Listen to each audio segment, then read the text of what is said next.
It is Friday, the day after the 4th of July. The 5th of July, I guess, is how it goes. And we've got temperatures that are going to be very similar to what we had yesterday. The fog's returned to the coast.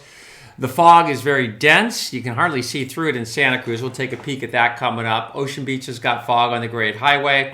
The fog is restricted to the coastline, so it can't get inland to cool us off. And that's the problem. This high pressure is essentially centered over the Bay Area, over the Central California. It's not way out in the Pacific where it typically is. It's not in the desert Southwest where it can typically be.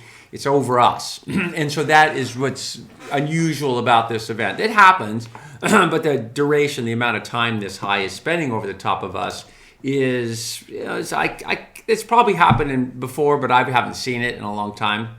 What do we got here? We got fog right there. You can see it along San Francisco's Ocean Beach.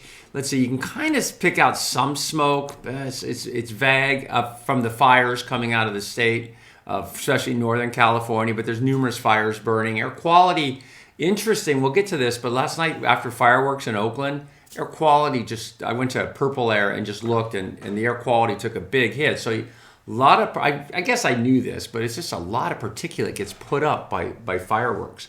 So what can we see? Else can we see here? We can see Santa Cruz down here. A little bit of fog. That's going to clear down there, and there's a little eddy developing down towards Carmel. That'll clear out this afternoon. Ocean Beach will probably clear out. Stinson Beach, all the areas. So if you're heading to the beach with the rest of the world to get away from the heat, the weather's going to be pretty nice. This is a shot of Santa Cruz. Doesn't look that great. This is down by Pleasure Point, and it's visibility. So what happens is, when the high is that strong, it just compresses the marine layer down, and so it gets really dense. And so the visibility on Highway 1, the visibility right along the coast, not good. If you're in this location in Santa Cruz and you walk about 2 blocks east, the sun's out. It's right down on the water. So that's the plan for today. We're going to see fog at the coast. It'll burn off in a lot of spots, but it's going to be really dense in others.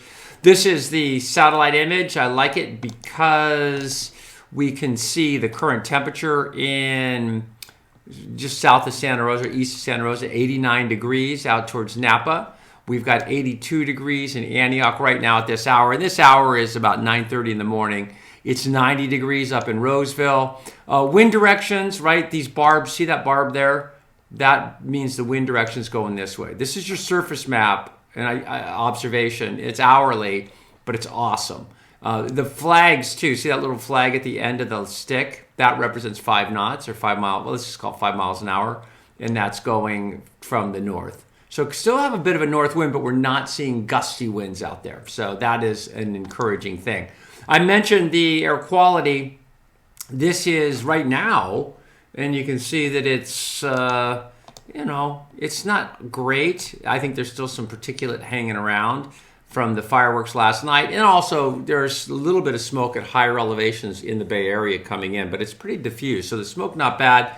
You see these little arrows that represents wind vectors offshore. This is watch duty. It's a great map. I mean, if you ever just want to, especially if my friends who live up in Butte County, if you're wondering what's going on where you live, and this updates so rapidly, this is the best fire tool in my tenure that I've ever seen. There's the Thompson fire up in the Orville area, and you can see it gives you current setup. It says it's at 3,700 acres, 46% containment.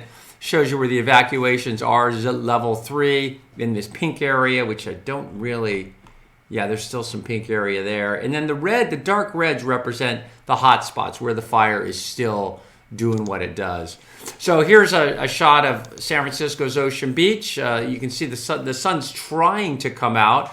If you got burned on the fireworks last night because of the fog in Christie Field, sorry about that. That's the worst, especially when you're expecting a hot night in San Francisco. But it is San Francisco. So what's going to happen? Next few days, it's a repeat of what we've been seeing, which means you're going to have cooling right at the coast. That cooling will impact the peninsula, San Francisco, Sausalito, right? It'll get anywhere it can get in through the Golden Gate, it'll cool, right?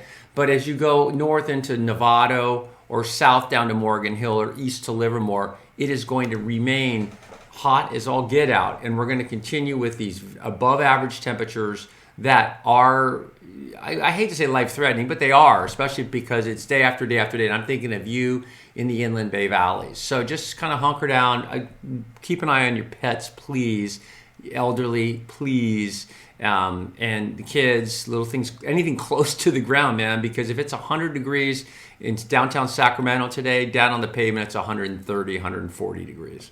Okay, that's it for now. Have a nice day. We'll see you back here soon.